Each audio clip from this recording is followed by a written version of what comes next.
Tardes a todos. Eh, oh, me sacó del... Le acepté el récord y me sacó de la pantalla completa. Bien, no sé, digamos, a nivel de la asistencia, más o menos qué conocimiento tienen de CONAE, por eso voy a hacer una breve, una muy chiquita introducción respecto de lo que es CONAE. CONAE es la Agencia Espacial de Argentina y tiene un plan espacial nacional que se revisa periódicamente. Actualmente está aprobado por directorio, está pasando a nivel de ministro para que sea aprobado a nivel de ministro y superior. Bueno, uno de los objetivos que tiene este Plan Espacial Nacional justamente es el de generar datos. Y esos datos tienen que satisfacer las actividades productivas y socioeconómicas de nuestro país en términos de la información que podemos otorgarles. En este sentido, digamos, para generar datos, lo que hacemos son satélites. Ahora, esos satélites no son, digamos, de prueba, sino que siempre en función de reuniones con usuarios, tratamos de identificar las necesidades que tienen y también la utilidad, o sea, qué tantos usuarios van a utilizar esa información. Y siempre nos quedamos en este primer cuadrante que un satélite va a tener que tener instrumentos cuyos datos sean necesarios y útiles. Y luego, con esos datos, vemos cómo convertimos esos valores en producto final que va directamente al usuario. Entonces, en ese sentido, nos ocupamos de la cadena completa, es decir, hablamos con los usuarios, tratamos de identificar qué es lo que necesitan, o sea, los objetivos que pueden llegar a tener, eso lo traducimos a requerimientos de un instrumento, con eso se hace un diseño y un desarrollo del instrumento y de la plataforma, planificamos, o sea, hacemos los escenarios de misión que corresponden a esos objetivos, que van a responder exactamente a lo que se necesita, por supuesto en relación con el instrumento que se desarrolló. Se generan todas las metodologías y los algoritmos y se implementa todo lo necesario para generar los productos, y esos productos finalmente llegan al usuario a través de difusión y por medio de la distribución que realizamos. Ahora, lo más importante, yo particularmente voy a enfocar la charla en todo lo que es AUCOM, pero hay algo que quisiera resaltar, que un producto no es un satélite. Cuando estamos preparando un producto final, lo que necesita el usuario, se utiliza todo lo que hay disponible, ya sea información del terreno, y sobre todo la información del terreno para validar, información de satélite, información aerotransportada si está disponible, o sea, todo lo que se tenga, eso se usa. Y eso es lo que genera un producto final para el usuario.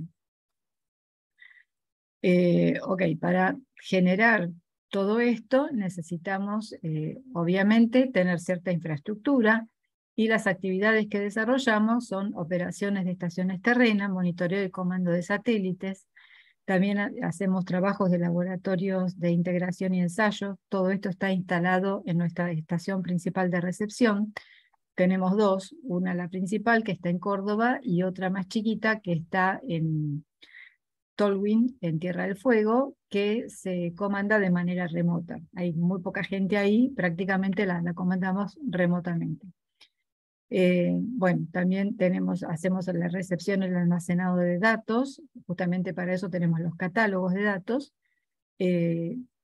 hacemos el procesamiento de los datos, los distribuimos, todos los datos se distribuyen desde nuestra estación central en Córdoba, y también hacemos capacitación a usuarios y les damos el soporte que necesitan para desarrollar sus productos, si es que eso quieren, y si no, bueno, generar nosotros los productos para que tengan directamente no la imagen, sino el producto.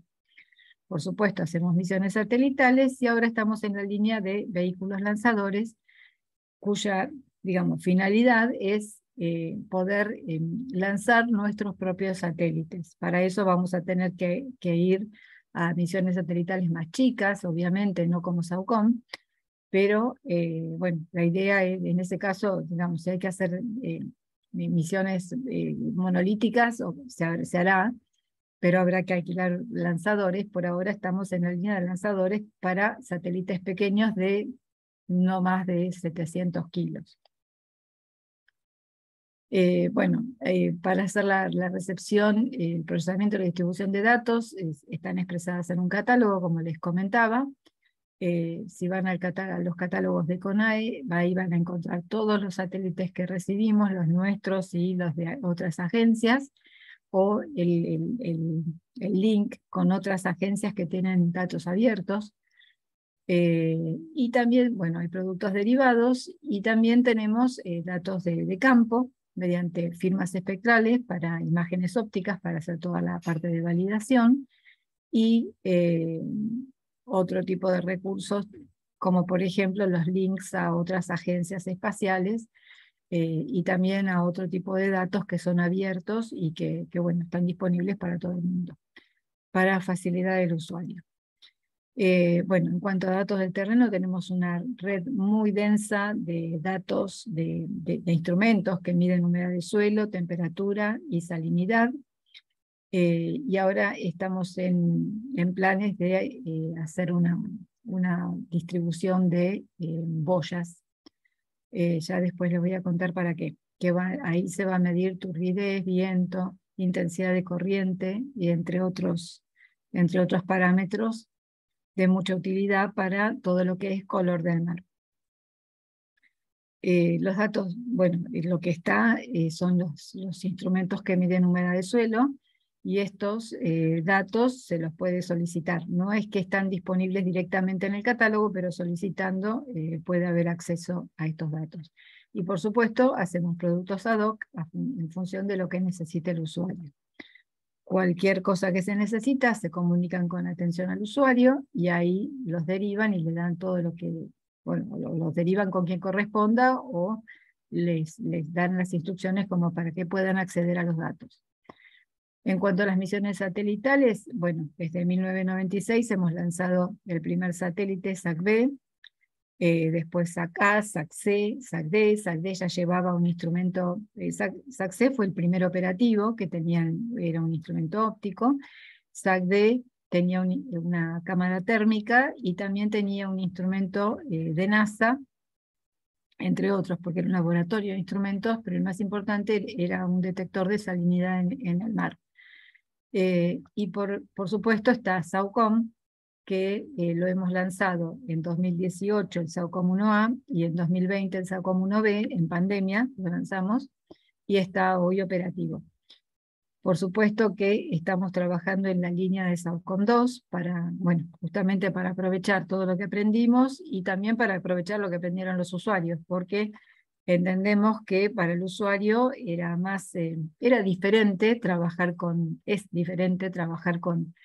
información de radar, y es un esfuerzo en ese aprendizaje, por lo que hay que capitalizar no solo el esfuerzo del usuario, sino también el nuestro en todos los desarrollos que tuvimos que implementar.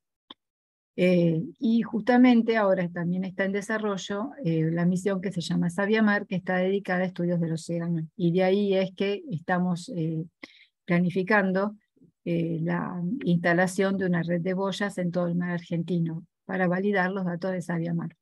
Y por otro lado, estamos en el diseño de satélites pequeños con el objetivo de lanzarlos nosotros.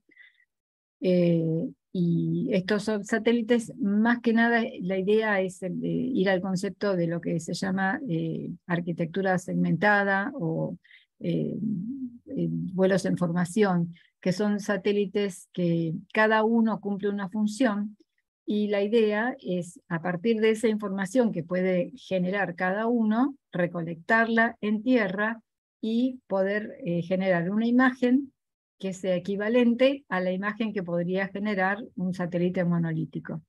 Y la idea de estos satélites, bueno, algunos tendrán funciones más bien técnicas, y otros tendrán instrumentos ópticos, de radar, térmicos, o sea, la idea es que funcionen de manera cooperativa. Yendo a SAOCOM, a la constelación SAOCOM 1, La misión, como les dije, nace de las necesidades de los usuarios y es uno de sus objetivos, satisfacer las necesidades de los usuarios y los sectores de información que figuran en el Plan Espacial Nacional.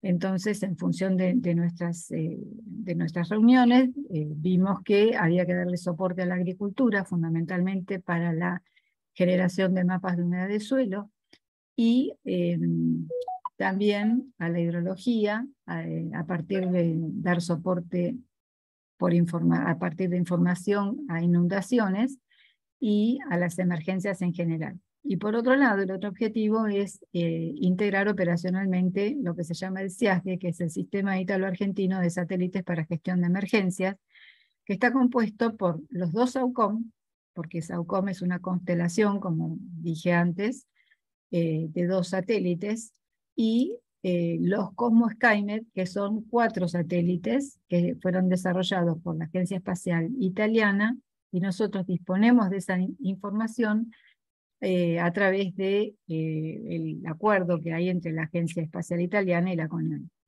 Con la ventaja entonces de que son 6 satélites con instrumentos de radar que están operando de una manera relativamente coordinada, y con lo cual, por ser de radar y trabajar en microondas, nos independizamos de la hora del día y del estado del día, si llueve, si está nublado, siempre puede medir, y puede medir ya sea en forma descendente y en forma ascendente, cosa que no pasa con los satélites ópticos, que siempre trabajan de una sola manera, porque cuando pasan o en forma descendente o en forma ascendente es cuando enganchan que es de día, si no, no pueden funcionar, porque son todos instrumentos pasivos.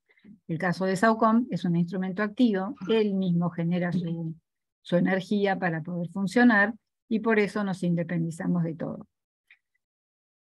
Entonces, ¿qué característica tiene el SIASGE? Esta es una característica única en el mundo.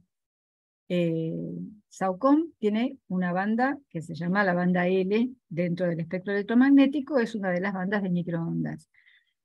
Cosmo Skymet trabaja en la banda X. Entonces, la ventaja que tenemos al poder operar en distintas bandas, como los satélites de alguna manera están coordinados, uno, en particular, un SAUCOM con un Cosmo, pasan a 10 minutos aproximadamente uno de otro. Entonces, no se modifica mucho el paisaje y podemos ver la misma región, para la misma región, distintos niveles de información, distintos niveles de profundidad de información. ¿Por qué? Porque la banda X no tiene capacidad de penetración, es una longitud de onda corta, y me da información de la superficie que encuentra. En cambio, la banda L, como es una longitud de onda larga, tiene capacidad de penetración y puede, en caso de vegetación, pasar por debajo de las copas, y dependiendo de lo que tenga en el suelo va a poder penetrar más o menos. Después les voy a mostrar algunos ejemplos. Y también tenemos el caso de SAUCOM, que además es polarimétrico. Es decir, lo que tiene de ventajoso SAUCOM es que trabaja con las 2 características de la luz. Una es la parte espectral, banda L, y otra es su polarimetría.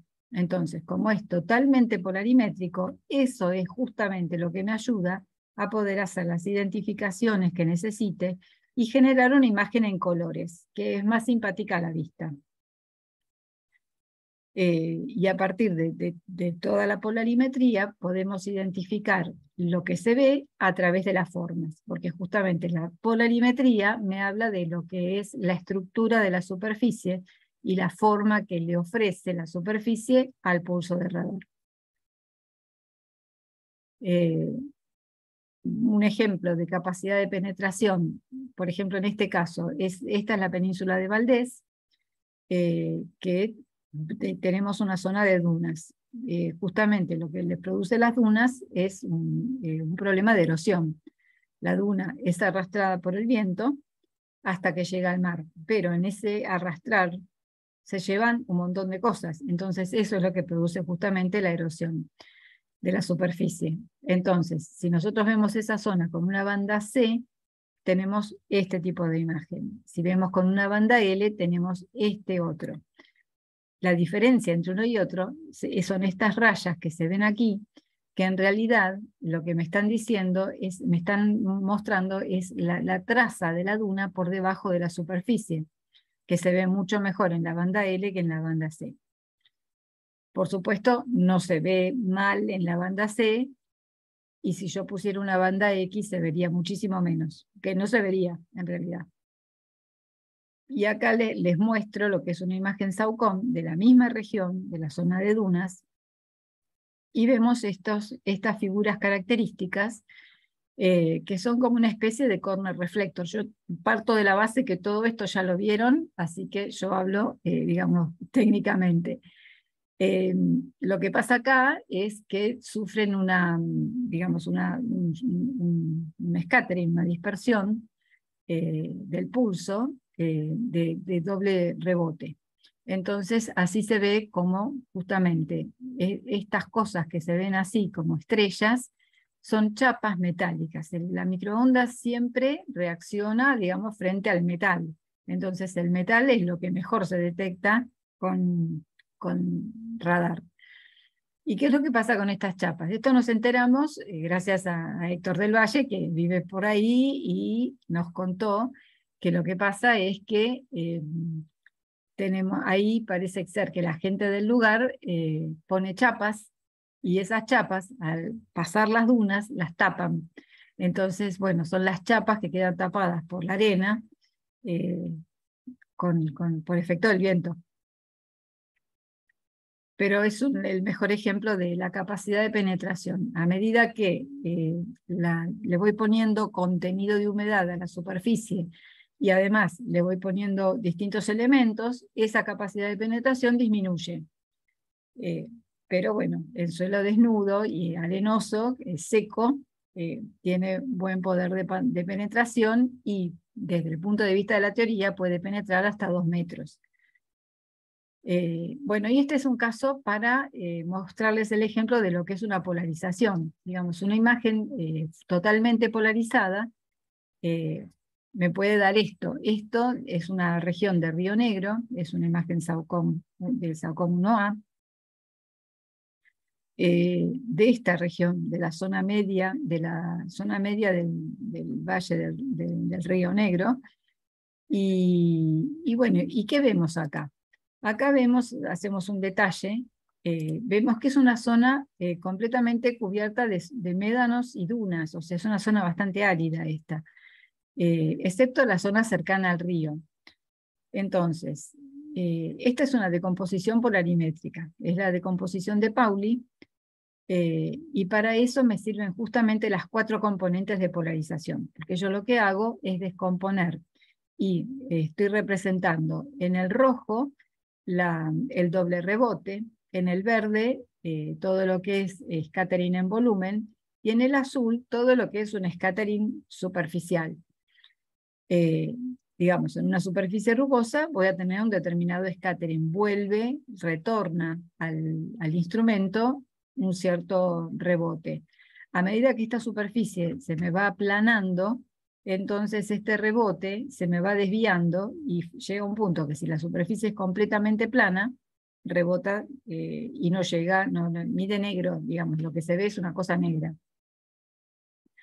Bueno, la imagen es, como sabemos bien, es una combinación de colores, y en este caso, justamente como es una zona medio de suelo desnudo y de médanos y dunas, no hay muchos rojos. Digamos, los rojos están, porque no tenemos, digamos, vegetación con palitos como para que me produzcan ese efecto de doble rebote.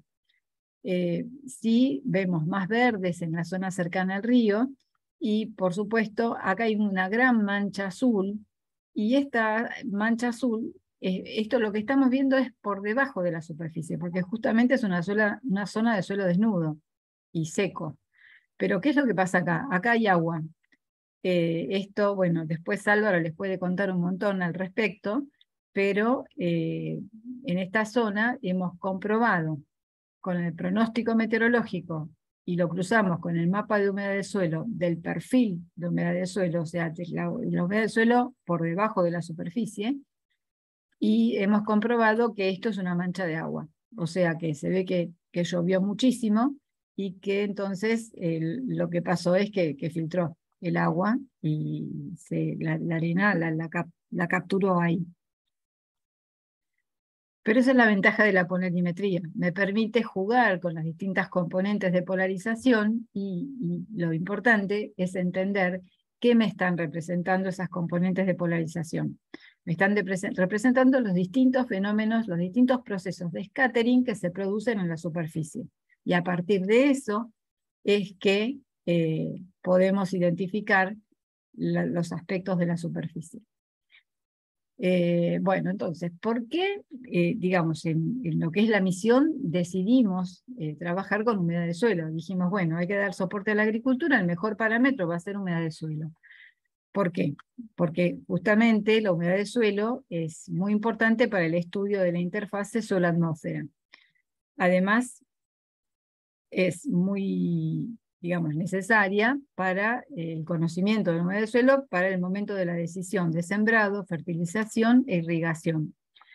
Es, por supuesto, el principal factor que limita el crecimiento de los cultivos. Nos interesa saber qué contenido hay de humedad del suelo a nivel de la raíz. Además, influye mucho en lo que es la cosecha al momento del sembrado. Es fundamental para el monitoreo del ciclo hidrológico, influye muchísimo en las tasas de evaporación, de escorrentía superficial, de infiltración y de filtración.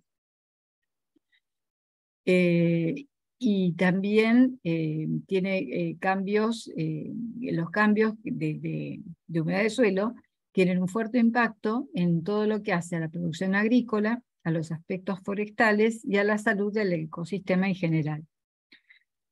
También, digamos, el monitoreo de la humedad de suelo nos permite entender todos los procesos de desertificación y de zona, digamos, de cómo es la evolución de una zona árida.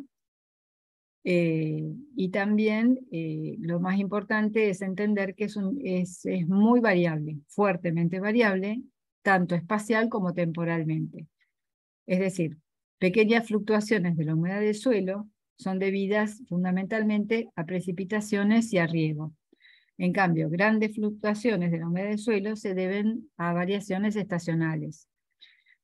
Y lo importante también es que no solo, digamos, pasa esto en grandes superficies, puede pasar dentro de un mismo lote, por distintas características del terreno. Mayor capacidad de filtración, no sé, distinta composición del suelo, distinta textura.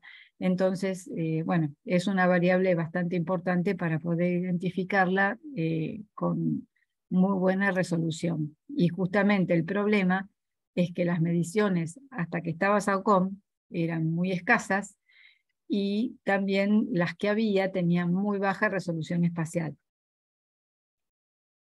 Y lo que mejor pasa es que después de haber puesto el satélite en órbita y de haber fijado los objetivos de misión, nos dimos cuenta que la humedad de suelo es básica para un montón de cosas, es casi transversal a todas las áreas.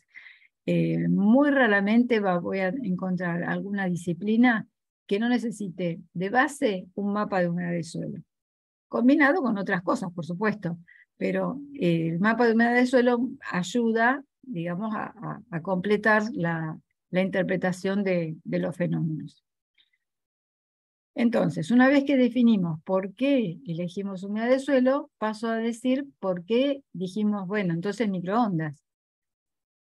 Bueno, para eso hay que recurrir al concepto de radar, que es justamente la relación entre la energía que es transmitida a la Tierra por el instrumento y la que le vuelve en forma directa.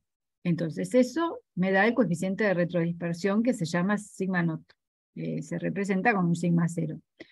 Eso se vincula con la constante hidroeléctrica y eso se vincula directamente con la humedad del suelo.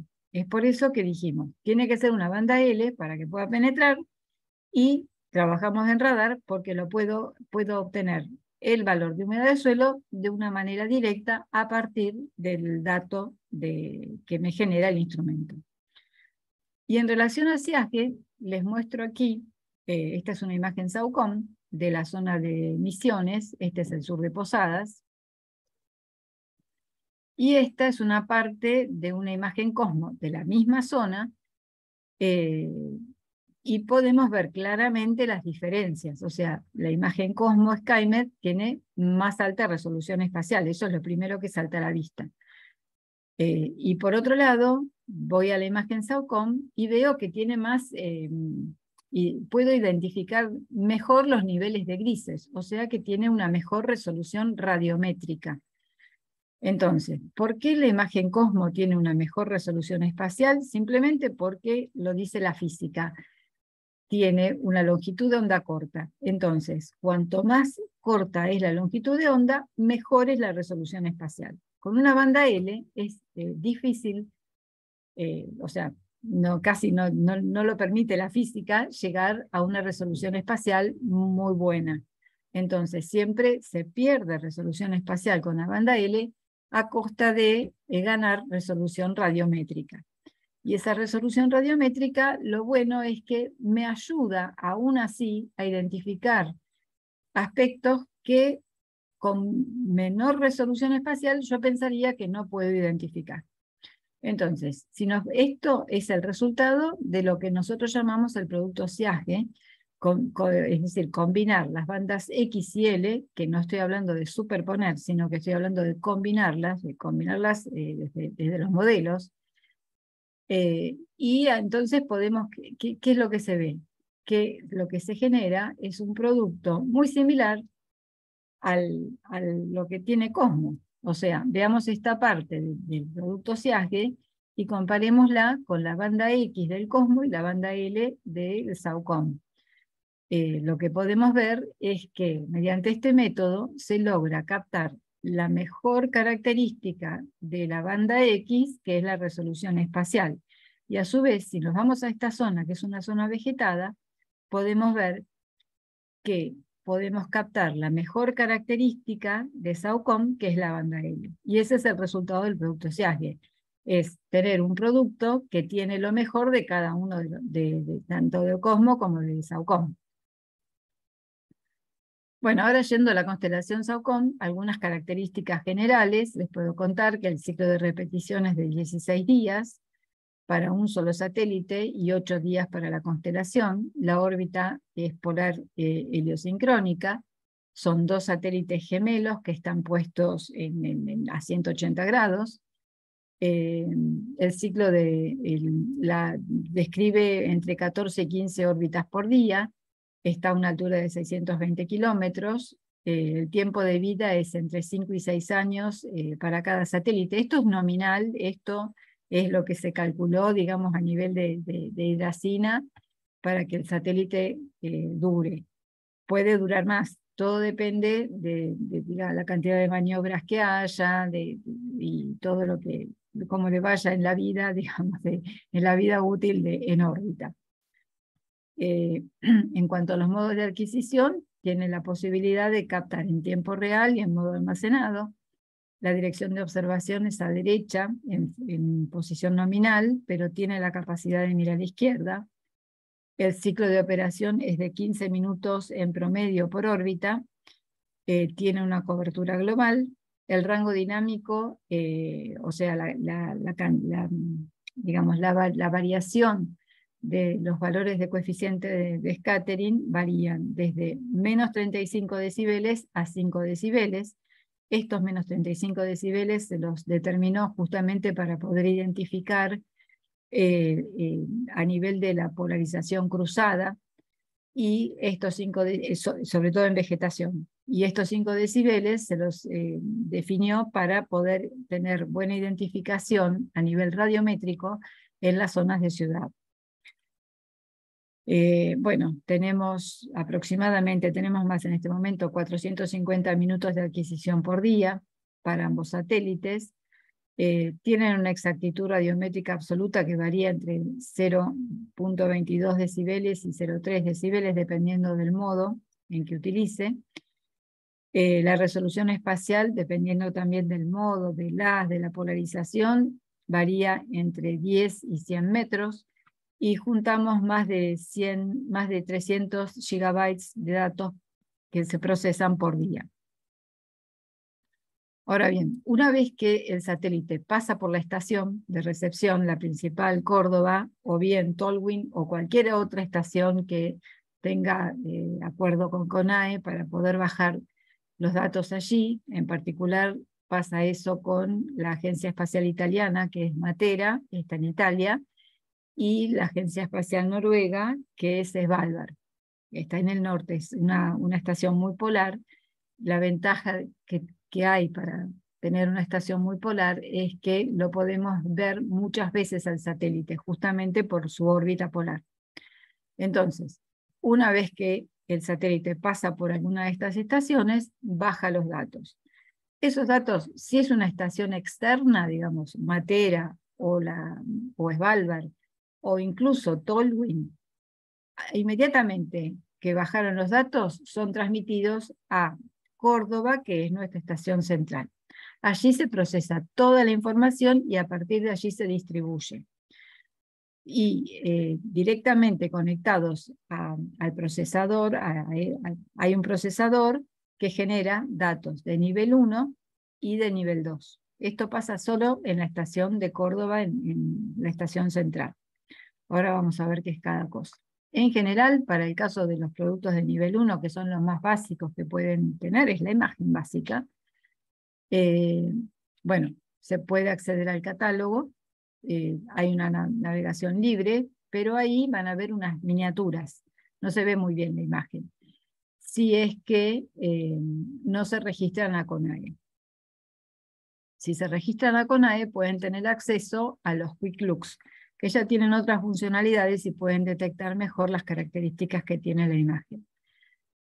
Particularmente tiene una función de zoom que bueno, me permite ver mejor todos los rasgos. Si hay algún convenio o se presenta un proyecto o hay una tesis que se está desarrollando, bueno, nosotros, el usuario puede acceder al reprocesamiento de las imágenes, la bajada de los productos y también hacer pedidos de adquisición. En el caso de hacer pedidos de adquisición, va a poder elegir el área de interés que quiera, pero tiene que determinar la latitud, la longitud y el radio de la zona de interés, o dibujar el polígono, o importar un shapefile en formato KML.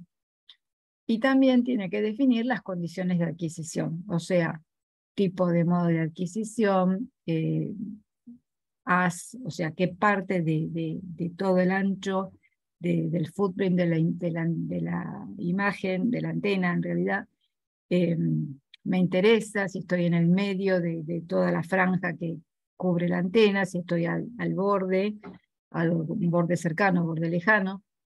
Todo eso lo tengo que determinar. Qué nivel de procesamiento quiero y sobre todo qué polarización quiero. Hay dos tipos de uso, uno institucional, que es para investigación, y otro comercial. En el caso del modo institucional, hay que contactar a atención al usuario nuevamente para que, bueno, coordinen el tema justamente de lo que es la licencia de uso de los datos. Tanto en el modo institucional como en el modo comercial, tienen que firmar la licencia de uso. Lo que pasa es que van a ser distintas licencias, cada licencia será acorde al uso. En cuanto al formato de los datos, es GeoTIFF para la imagen y viene acompañado de un archivo XML, que es el archivo de metadatos. En cuanto a la profundidad de los datos, tenemos distintos niveles, que ya les voy a contar. El nivel más básico es una imagen compleja, que está distribuida en parte real y parte imaginaria, y el resto de los niveles, junto con la imagen compleja, todos están distribuidos en float, que son de 32 bits. En cuanto a la calibración, todos los productos en todos los modos de adquisición están calibrados en valores de sigma 0. y no requieren, ningún nivel requiere aplicación de una constante de calibración. Y bueno, en general los niveles 1 se generan y se distribuyen en valores de amplitud. Todos los datos técnicos de todos los niveles, de modos de adquisición, de acuerdo a polarización, tipo de haz, todo lo pueden encontrar en este link que se accede a través de la página de CONAE, la página principal. En el costado izquierdo hay una pelotita que dice misiones satelitales, le pican ahí, van a Misión SAOCOM y allá se encuentran con todo lo que datos técnicos, datos específicos de los productos, acceso al catálogo, acceso a imágenes de prueba, acceso a documentos también. Eso es a través de la web de CONAE. Pueden acceder a distintos documentos formativos en relación a lo que es radar. Hay tutoriales, o sea, hay un montón de información. Incluso hay algún que otro programita que hemos puesto para conversión. Así que, bueno, hoy por hoy, tanto Snap como PCI, como hay otro software comercial que es no me acuerdo, el Sarescape, que lo leen a SAOCOM, así que, bueno, hay una gran variedad de posibilidades para poder llegar, y QGIS, por supuesto, lo levanta. Así que nada, hay un montón de posibilidades para poder leer las imágenes de SAOCOM. Nosotros tenemos una estrategia de misión.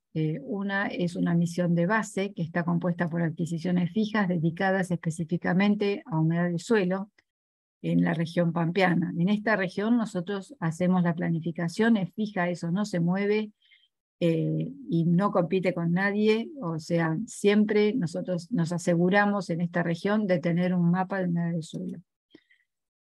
Aunque los mapas de humedad de suelo también se pueden generar para otras regiones. Pero ya ahí hay que planificarlo especialmente. Y también otra de las adquisiciones fijas están dedicadas a calibración del SAR sobre la selva y también en ciertos blancos puntuales específicos, corner reflectors, que tenemos distribuidos en distintos puntos del país, y transponder. Bueno, la otra parte, digamos que nosotros, la capacidad del instrumento nosotros es como que la dividimos en tres partes. Una es la misión de base, la otra es una misión de primer plano que está dedicada a adquisiciones variables, que fundamentalmente las adquisiciones de los usuarios, que no las podemos especificar nosotros, no sabemos qué van a pedir. Y hay una misión de segundo plano, que el objetivo es contar con una base de datos útiles. Esta misión de segundo plano también es fija, está dedicada a ciertos aspectos que nos pareció de interés, aspectos relacionados con emergencias, control marítimo, biomasa, sobre los Andes, principalmente orientado a lo que es todo el movimiento de placas y glaciares.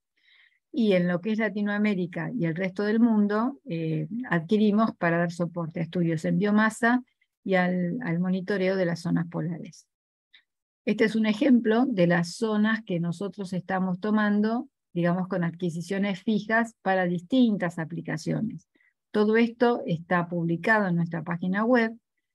Si acceden, como les decía, a través de Misión SAOCOM, ahí también van a encontrar todo lo que es la información de planificación de segundo plano, que esto se sube a la web siempre antes de que comience un ciclo de SAOCOM. SAOCOM funciona por ciclos, cada 16 días cambia el ciclo.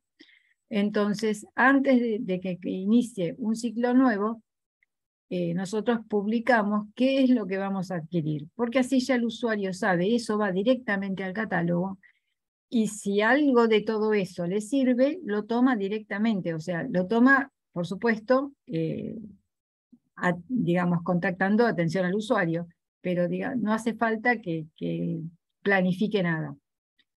Esta misión de segundo plano se llama IMAS, le decimos, Integrated Mission Acquisition Strategy.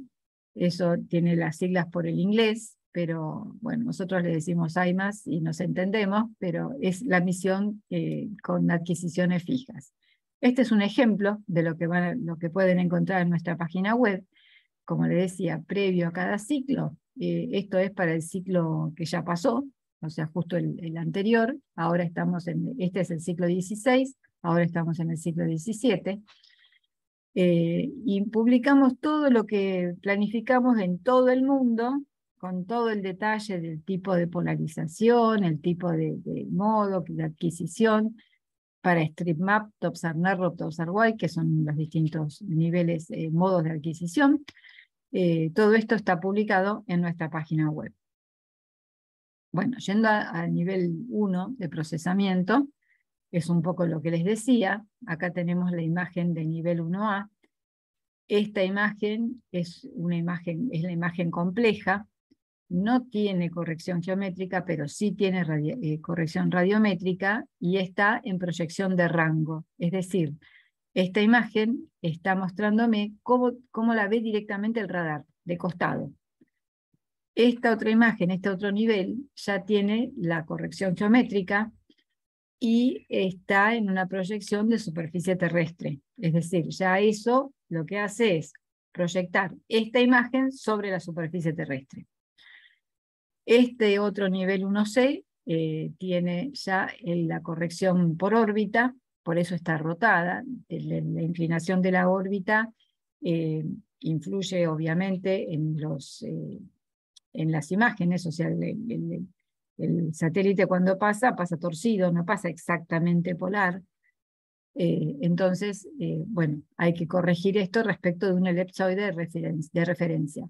Tienen la corrección radiométrica, geométrica y la corrección por órbita. Y además, si le agrego el modelo digital de terreno, me genera el nivel 1D. Y si sacamos un extracto, un subset de cada una de las imágenes que les estoy mostrando, que es de la región del lago Nahuel Huapi, podemos ver justamente las diferencias, ¿no? Cuando le agregamos el modelo digital de terreno, por lo menos se generan, se corrigen mucho las distorsiones, porque este nivel no tiene corregidas las distorsiones que se generan, las distorsiones geométricas, que se generan naturales por la observación lateral. Bueno, y esto, digamos, también se genera no solo los distintos niveles de procesamiento, sino que también tenemos los distintos modos de adquisición, y a eso hay que sumarle los distintos modos de polarización. O sea, la combinación es una cosa interesante, pero que nos da muchísima información. Bueno, además de los niveles 1A a D, nosotros tenemos lo que llamamos un modo compact, que es el modo compacto de polarización, pero es tecnológico. Este modo todavía no lo tenemos calibrado, pero es muy interesante para uso en zonas de vegetación densa. Acá estamos viendo una zona de la selva tropical, en la zona de República Democrática del Congo, y bueno, también es interesante para zonas de suelo desnudo. O sea, el modo compacto es muy útil. La han usado también para zonas de hielo. Y bueno, así como está, e incluso lo hemos dado sin calibrar. Y la gente que lo usó, gente, digamos, del DLR, que estaba trabajando en el Ártico, estuvo muy conforme con los resultados que obtuvieron con estas imágenes sin calibrar directamente. Bueno, y directamente conectado a la cadena de procesamiento de nivel 1, tenemos las imágenes de los productos de nivel 2 y superior. Estos ya tienen, por supuesto, otra resolución espacial, porque a medida que le vamos trabajando una imagen, obviamente va perdiendo resolución espacial. A partir de la imagen de radar, bueno, esta imagen ingresa a un procesador dedicado a la agricultura. Este procesador me genera el mapa de humedad de suelo, y además, a partir del mapa de humedad de suelo, podemos obtener información de utilidad para dar soporte al momento de la fertilización y al pronóstico de fusariosis. Esto lo desarrollamos con soporte de INA en cuanto al conocimiento agronómico. Y después generamos una guía de crecidas que la desarrollamos con soporte de INA. Y esta guía de crecidas está yendo en este momento todos los días al INA, y ellos lo suman a sus pronósticos de inundación. Esto está muy lejos de ser un pronóstico. Esto es una guía de crecidas que la suman como un nivel de información a lo que es el pronóstico de inundación, que no lo generamos nosotros definitivamente. Por otro lado, tenemos también un procesador dedicado a toda la parte de lo que decimos es un procesador interferométrico, que me da información de, si pensé que estaba en inglés, por eso lo miré, me da información relacionada con inestabilidades del terreno y con desplazamientos del terreno y también con cambios en el terreno. Para eso se generan productos tales como un stack de interferogramas corregistrados, un interferograma plano y el mapa de coherencia. Los interferogramas me sirven para justamente estudios o muy bien multitemporales o bien para identificar distintas modificaciones en las alturas o desplazamientos del terreno, y el mapa de coherencia me sirve para identificar cambios en la superficie. Y después tenemos otro sistema dedicado a apoyo a estudios en océano, a partir del cual generamos mapas de barcos, mapas de manchas oscuras y mapas de viento. Por manchas oscuras quiero decir que en algunos casos pueden ser derrames de petróleo. Lo que pasa es que a veces una mancha oscura en el mar no significa que hay un derrame de petróleo. Justamente, como el radar detecta rugosidad, un mar rugoso, no hay problema porque, bueno, me devuelve ciertos de niveles de scattering que van a ser muy variables, pero a medida que el mar se va planchando, por ejemplo, por efecto del viento, zonas de viento calma, ahí la respuesta es negra directamente, y eso se confunde con una mancha de petróleo. Entonces, nosotros no podemos saber, a menos que esté el barco al lado, que ahí ya claramente es una mancha de petróleo, un derrame, entonces nosotros lo que hacemos es generar mapas de manchas oscuras. Entonces después será validado o no será validado. Nosotros no podemos validar eso, generamos los mapas. Y después los mapas de viento sí los tenemos validados para el hemisferio norte, porque tenemos datos de boyas en el hemisferio norte, pero no los podemos validar para el hemisferio sur porque no hay tantos datos de boyas, y las boyas que hay son muy costeras, entonces no nos sirven para validar estos mapas de viento. Por eso también vamos a utilizar las boyas que estamos planificando de instalar para validar los mapas de viento. Bueno, entonces, ¿cómo es el flujo de generación de productos? A partir de la imagen de radar se genera lo que llamamos un mapa de clasificación de coberturas. Las coberturas con las que trabajamos en zona pampeana son cuerpos de agua, soja, maíz, rastrojo, pastura, matorral, monte y regiones urbanas. A partir de este mapa, lo que obtenemos es el mapa de humedad de suelo.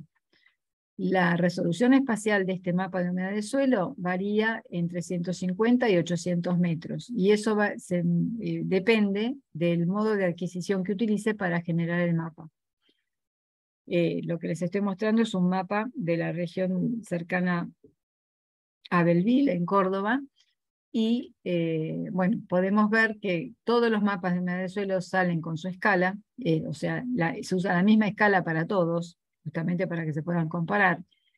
Y en este caso varíamos desde la zona norte de la imagen en rojos, que me está diciendo que es una zona que está seca, y la zona sur, que predominan los azules, que es una zona con un buen contenido de humedad o en algunos casos inundable. A partir de este mapa y con juntando otro tipo de datos, se genera el mapa del perfil de humedad de suelo. La diferencia que hay entre este mapa y este mapa es que este me está hablando de la variación de la humedad del suelo en profundidad, por debajo de la superficie. Estos los calculamos por capas por debajo de la superficie hasta 50 centímetros, pero por modelización se puede llegar hasta 2 metros. La razón por la cual no llegamos hasta 2 metros es porque no tenemos tantos instrumentos instalados a 2 metros y la mayoría de los instrumentos nos validan los mapas a 50 centímetros. Todos estos mapas salen validados y también a partir de esto podemos generar mapas de rendimiento, tanto de anomalías como de producción. Les estoy mostrando un caso de trigo. Todo esto está en la página web. Y también se generan los mapas de predicción de fusariosis. Y acá se ve todo verde porque en el momento que se hizo este mapa no había riesgo de fusariosis. Pero si no, bueno, tendría los distintos niveles de la escala. También generamos, como les conté, una guía de crecidas. Acá no se ve bien, pero yo saqué un detalle. Podemos ver, por ejemplo, este circulito que está acá. Esta es la cuenca del río Matanza-Riachuelo. Y, digamos, son las salidas de las cuencas, los circulitos. Cada guía sale con su escala. Por ejemplo, en este caso, este círculo que está en color grisáceo, me indica que si lloviera más de 200 milímetros, entonces se puede inundar. Bueno, entonces, toda esta información que está acá a la derecha se puede obtener a partir del geocatálogo de CONAIE. Estos mapas que me dan la variabilidad horizontal de la humedad del suelo, que se difieren de estos porque me dan la variabilidad vertical, estos los sacamos del catálogo de SAOCOM directamente. Esa es la única diferencia. Bueno, como les contaba, todos los mapas de humedad del suelo están validados. Tenemos una red muy extensa de instrumentos distribuidos fundamentalmente en la región pampeana. También tenemos en Península del Valdés y acá en el norte. Fíjense que acá también tenemos otro. Y bueno, lo rico de estas mediciones, sobre todo para la región pampeana, estamos midiendo desde 2012 hasta el presente. Hay más de 70 estaciones, más de 100 instrumentos midiendo humedad de suelo, temperatura, salinidad y con una frecuencia horaria. Bueno, yendo al sistema interferométrico, en una zona del Leoncito de la provincia de San Juan, en esta región concretamente, tenemos dos imágenes, una que se comporta como le llaman el máster y la otra la imagen esclava. Ahora tienen otra nomenclatura, pero más moderna, pero esto es básico. A partir de estas imágenes, captadas en distintas oportunidades, por supuesto, se genera el interferograma y el mapa de coherencia. Entonces, el interferograma me habla justamente de alturas. O sea, digamos, las franjas están vinculadas con el cambio de alturas. Cuanto más ancha es la franja, más plana es la zona, y en las zonas en que la franja es más finita, la variabilidad en altura es más alta. En este caso, el mapa de coherencia, ¿qué me dice? Yo prácticamente lo veo blanco. Entonces, lo que pasa es que estamos hablando del Leoncito. Esta zona no tiene mucha variación. Entonces, la coherencia, cuando no hay variación, es alta. Y cuando hay mucha variación, es baja. Entonces, por eso lo estoy viendo fundamentalmente blanco. Y bueno, esto me sirve para, por ejemplo, el monitoreo de condiciones para erupciones volcánicas. Por supuesto, no podemos detectar o predecir la erupción volcánica.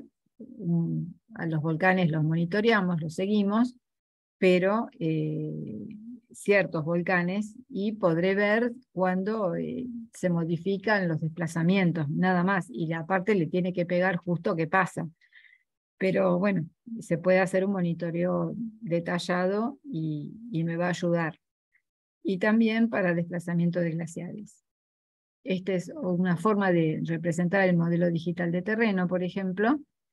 Este es obtenido con un producto SAOCOM y obtuvimos una resolución horizontal de 10 metros y una resolución vertical de entre 5 y 10 metros de la región del Leoncito. Por supuesto, si le agregamos puntos de control obtenidos en campo, esta resolución mejora muchísimo. A partir de esto podemos generar mapas de sombras, curvas de nivel, perfiles altimétricos, mapas de pendiente en cuanto a dirección y orientación, identificación de puntos de acumulación, identificación de escorrentía de la zona, generar distintos índices topográficos de humedad, ya sea fundamentalmente para regiones áridas y semiáridas. Y además a todo esto se le suma identificación de cuencas hidrográficas y redes hidrográficas. Ejemplos de esto, en otro caso, con una imagen Cosmo SkyMet, para un modelo digital de terreno de la zona de La Quiaca, que es una zona muy de suelo desnudo completamente. Bueno, este modelo digital generó digamos, un error de 2 metros para píxeles de 10 metros.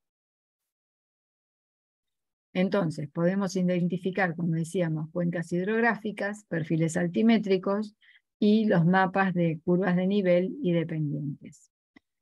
Y quizá para, digamos, como información, quizá les sirva, acá les sinteticé digamos, hice un compendio que implica usar una técnica u otra y un tipo de instrumento y otro en cuanto a lo que es cobertura espacial, resolución espacial, exactitud y también la sensibilidad a las condiciones atmosféricas. Entonces, lo que podemos ver es que si usamos un GPS, tenemos una cobertura espacial media, una resolución espacial baja, la exactitud es muy alta y no tiene casi sensibilidad a las condiciones atmosféricas. Para el caso del LiDAR o del óptico transportado, la cobertura espacial es media, la resolución espacial es muy alta, también es muy alta la exactitud, pero también es alta la sensibilidad a las condiciones atmosféricas. Y en el caso del óptico satelital, obviamente la cobertura espacial es muy alta, sobre todo para, digamos, instrumentos de muy alta resolución, estoy pensando, ¿no? Resolución espacial muy alta, la exactitud es alta, pero el problema que tiene es que es muy sensible a las condiciones atmosféricas. Y en el caso de utilizar generar un modelo digital con radar, tenemos una cobertura espacial muy alta, resolución espacial alta, tenemos mucha exactitud y muy baja la sensibilidad a las condiciones atmosféricas. Y estos son los pros y los cons que encontramos cuando utilizamos una técnica u otra. Esto no quiere decir que sea ni mejor ni peor, es con qué tenemos que lidiar cuando utilizamos una técnica. Bueno, también para el caso de monitoreo de deformaciones a partir del sistema interferométrico podemos identificar inestabilidades en el terreno.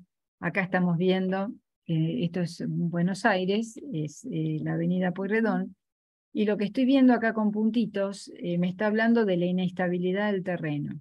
Los puntitos azules quiere decir que sufrieron un hundimiento de menos 5 milímetros, y los puntitos rojos, que casi no tenemos, sufrieron una elevación. Entonces, esta zona, aquí se construyó un subte, y como consecuencia de eso, la zona sufrió un hundimiento de 5 milímetros. No es grave, es obvio, es natural, pero simplemente estamos mostrando el potencial de la técnica. Lo mismo pasa con un edificio, digamos, cuando un edificio se construye, se inclina naturalmente. porque está todo fresco, después se estabiliza, pero al principio se inclina un poquito. Y este edificio, por ejemplo, que es muy alto, sufrió una inclinación de 5 milímetros. Entonces, con técnicas como estas podemos generar deformaciones en obras de ingeniería, identificar, perdón, deformaciones en obras de ingeniería, análisis de estabilidad de los suelos. Obviamente podemos hacer monitoreo de hundimiento del terreno, ya sea por extracción de agua, por tránsito pesado, por explotación minera y petrolera, lo mismo por excavaciones. Y lo que sabemos es que esta técnica tiene una precisión del orden de los milímetros. Entonces, lo que más me interesa resaltar es qué tipo de técnica usamos según el caso. Entonces, nosotros tenemos un conjunto de imágenes multitemporales que son adecuadas para generar interferogramas. Entonces, a partir de estos interferogramas multitemporales, tenemos que la variación de la fase en el tiempo me va a definir la deformación o el desplazamiento. Pero, ¿qué pasa? Si nosotros tenemos buenos centros dispersores que son dominantes y estables, como el caso de edificios, como es el caso anterior que les acabo de mostrar, entonces ahí podemos usar la técnica que se llama de permanent scatterers, que es la técnica que les mostré, para tanto el hundimiento por la construcción de subte como para el edificio. Ahora, si esos dispersores son variables, digamos, no son estables, y además, por ejemplo, no tengo la serie multitemporal completa, y son blancos extendidos, pero que tienen muy alta coherencia, o sea, no se modifican mucho en el tiempo, justamente porque no tengo huecos en la serie, entonces podemos aplicar la técnica que se llama SBAS, de Small Baseline Subset. Bien, simplemente eso. Con esto se generan interferogramas, con técnicas de este tipo podemos hacer monitoreo de glaciares, por ejemplo, y con este tipo de técnicas hacemos, si tenemos dispersores estables, podemos generar mapas como los que les acabo de mostrar con los puntitos. Simplemente a título de muestra, esta es una imagen SAOCOM de la región de Vaca Muerta. Acá podemos ver un detalle de esta región. Esto que se ve acá negrito es un aeropuerto que tienen ahí, no sé por qué, pero esto es un aeropuerto, es una zona de asfalto completamente lisita, eso no tenemos duda. Y acá se ven un montón de puntitos que están justamente representando la zona de explotación.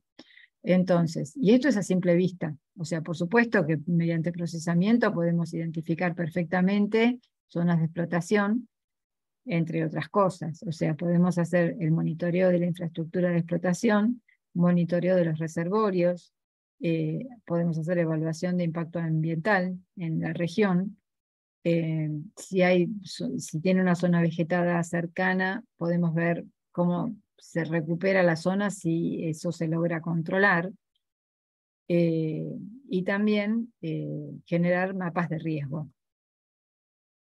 Y esto es válido no solo para lo que es explotación petrolera, sino también para cementeras, explotación de cementeras y explotación minera. Y entre otros casos, para el caso de estudios mineros, podemos hacer análisis o mapeo de depósitos minerales a través de las texturas.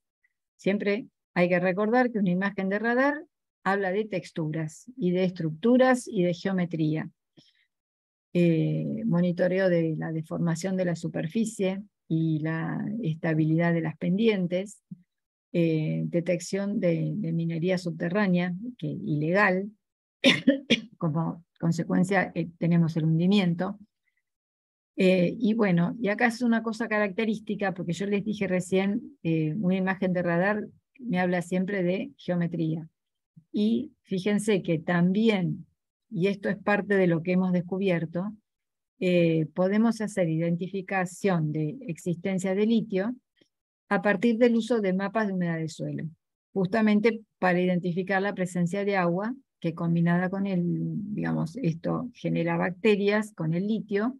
Si hay litio, hay agua y hay bacterias, entonces con esto pueden hacer identificación de presencia de litio por debajo de la superficie.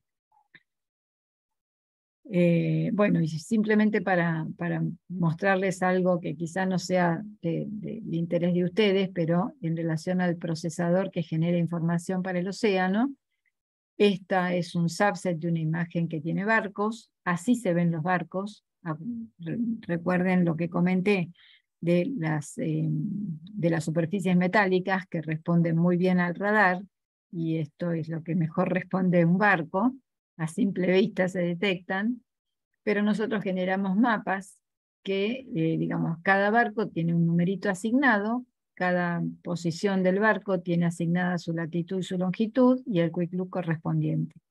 Y estos son los mapas que se están generando de manera operativa. Acá están los mapas de manchas oscuras, por ejemplo, y los mapas de viento para una zona norte, que estos están validados. Los distintos colores me indican obviamente las distintas velocidades de viento.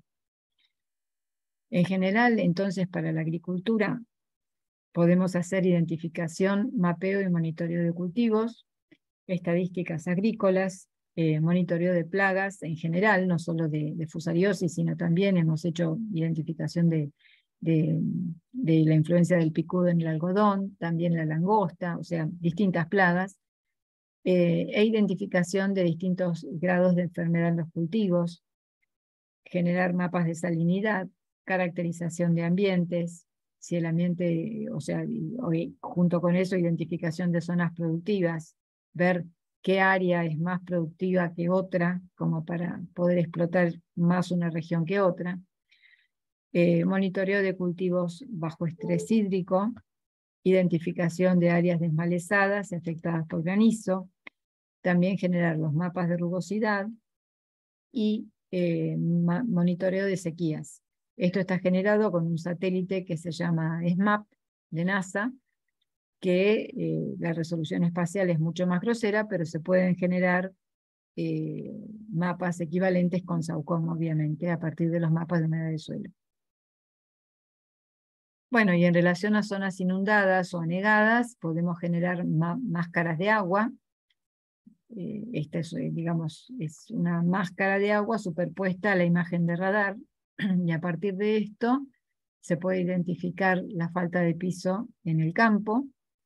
Se puede también hacer un estudio multitemporal en una región determinada que se haya inundado. Podemos identificar la línea de máxima inundación. Si a eso se le agrega un modelo digital de elevación, podemos identificar cotas de inundación y también estimar los volúmenes de agua de una superficie que estuvo bajo anegamiento. Y adicionalmente a esto, con todo lo de las máscaras, podemos hacer el monitoreo de procesos de desecamiento de lagunas, que esto es muy importante para zonas en que viven de justamente zonas que no tienen mucha humedad, contenido de humedad del suelo, no son fundamentalmente agrícolas, entonces viven de ese agua, ¿no? Monitoreo de dinámica hídrica de las regiones, mapas de recurrencia de agua, o sea, qué tantas veces se inunda una región, y en zonas de ciudades, aplicando técnicas de análisis multitemporal, de stack de imágenes corregistradas, podemos identificar, por ejemplo, cambios en la ciudad, pero también cambios en otros lugares. Acá yo les estoy mostrando la ciudad de Buenos Aires, pero puede ser aplicado en otros tipos de regiones. Acá no sé si se alcanzan a ver distintos puntitos rojos. Esos puntitos rojos, yo saqué hice algunas extracciones de esta zona, me están indicando que hubo cambios en la ciudad. Si por ejemplo tomamos este subset, el detalle está aquí, lo que vimos es que estos puntitos rojos se debían a que aparecieron mangas, construyeron mangas en el aeroparque. Esta es la zona del aeroparque. y comparando una imagen de 2012 con 2014, vimos que, la diferencia era que justamente habían construido las mangas. Y entonces, con esto, o si no, con la generación de máscaras para ciudades, máscaras urbanas, podemos hacer estudios multitemporales de las regiones urbanas para análisis de la evolución, expansión y densidad urbana.